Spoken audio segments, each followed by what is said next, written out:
Hi, Charles is SirBookSage here, and this is a book haul.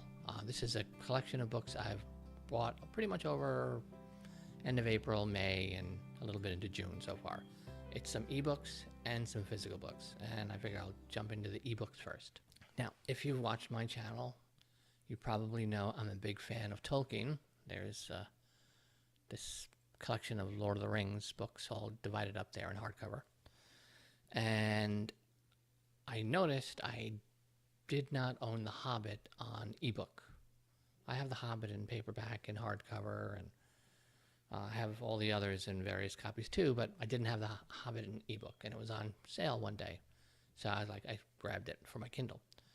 All of these ebooks that I bought, I pretty much caught on like 1 or 2 day sales. And because why not? I mean, there's no such thing as having too many copies of Tolkien's books for me.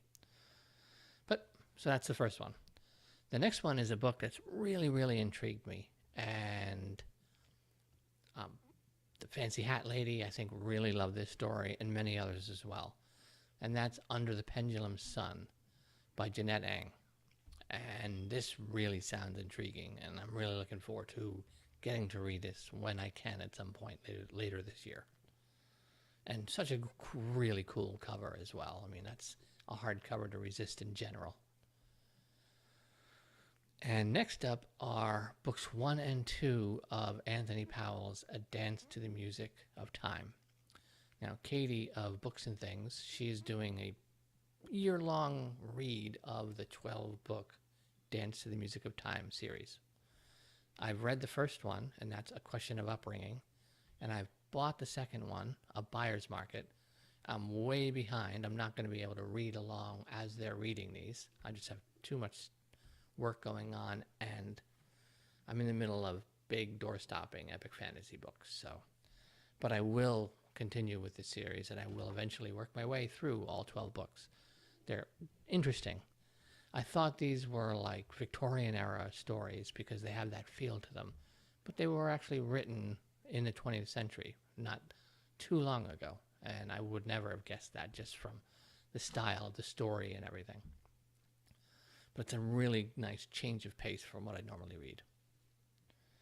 Next up is, this is an author who wrote my favorite book of 2016, which was Lincoln in the Bardo, George Saunders. And I've been wanting to get his short story collection, 10th of November, for a while. I've actually held it in my hand multiple times in the bookstore. Just haven't bought it yet. And I caught a sale, an ebook, and figured I couldn't pass it up. So now I've got that. And I like short stories for the fact that I can kind of just sprinkle them in when I'm in the middle of reading big, long series. It's a nice little mini breaks from it. So, and if you haven't read Lincoln in the Bardo, I highly recommend it. It's very different in its construct and how it's presented, but so well done story about a fantastical version of a real event, which is the death of Abraham Lincoln's son. And I'm really looking forward to his short story writing, which is what he's more known for more than his novel. I think Lincoln in the Bardo is his first novel. And next up is The Color Purple by Alice Walker. Now, this movie is one of my all-time favorite movies, top 10, top 5 probably. And to me, I consider it one of the best movies ever made, besides being one of my favorite. But I've never read the book. And when I saw this on sale, I was like, I can't pass it up. You know, I have to eventually read this book because I love the movie so much. I can only imagine how good the book must be. And I probably am hoping to read this at some point this year. We'll see. Again, I'm in the middle of a lot of big series, but hopefully I will. And next up is a book that I bought on the recommendation of Nicole Pierman, if you know her here on Twitter and BookTube, AuthorTube. And I'm not sure which way this particular is pronounced, but it's the Element Encyclopedia of the Celts or the Celts. If it's a K, I usually say Celt. If it's a C, I usually say Celts, but I'm not really sure which way this goes. I automatically think Celtic, is, Celtic people, which is part of my ancestry, I think. But I don't know. This may be Celts. So if you know which way this particular one is supposed to be pronounced for this title, drop me a comment and let me know. And this is by Rodney Castleton.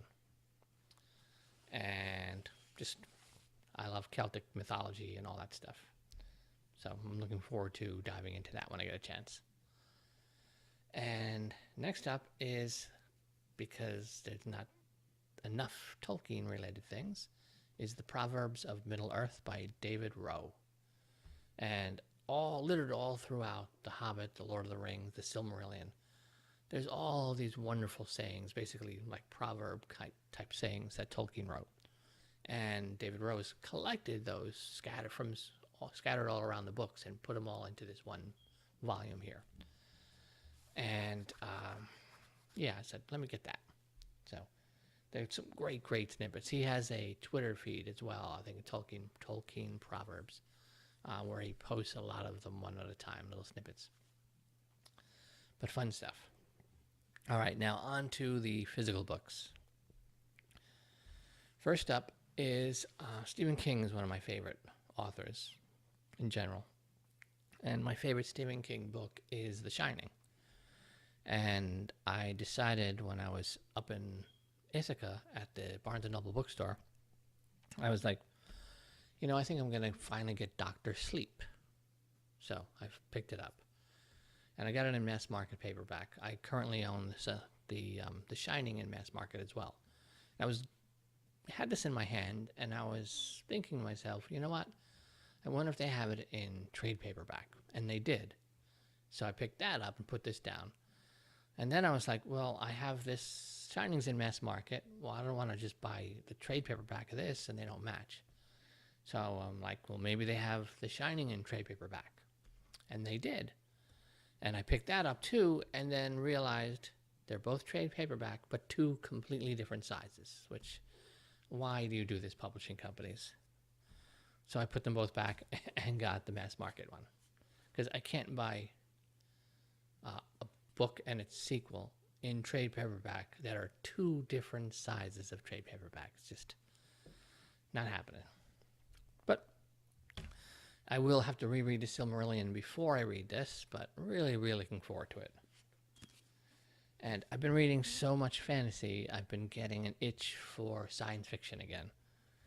And I decided, why not give an author that I've never read anything of, who is a pretty big-time science fiction author, and that is Neal Stephenson. So I decided to give Snow Crash a try, as this will be my first time diving into his books.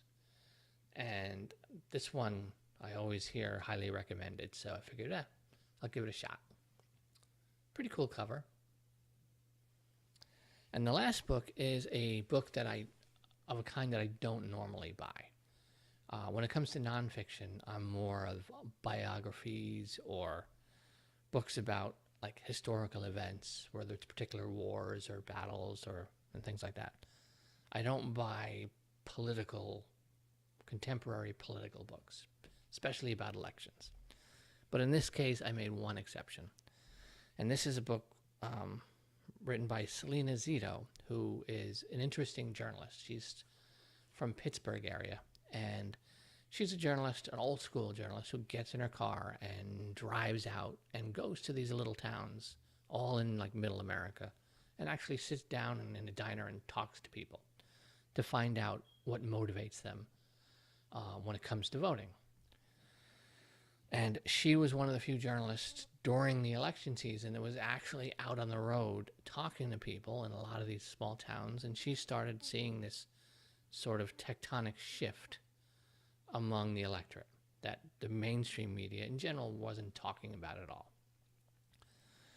And this book is about some of that, and it's co-written by Brad Todd, who is another journalist. I'm not as familiar with him and his writings, though. But they coded this together, where they also, I think, after the election, went back out. And they particularly highlighted for this book 8 different counties that have been Democrat counties, part of that blue wall that stood for decades for the Democrat Party. people who voted Democrat for election after election, these sort of Reagan Democrats, if you will.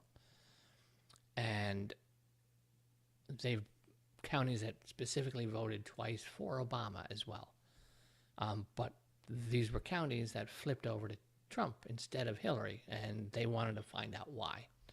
So they actually, again, got in their cars and went to these little towns and started actually talking to the people who lived there to find what prompted these Democrats, that people have been voted Democrats for a couple of generations, to suddenly turn away from that Democrat Party.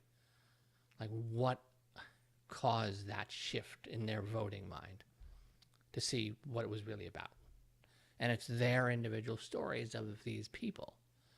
And so I thought it was something really interesting to read, because whichever way you come down on the elections and all that stuff, the stories told by the mainstream media are packaged in, corporate stuff. So this is, you don't get a lot of people actually going out and talking to just some average person in a diner in a little town somewhere.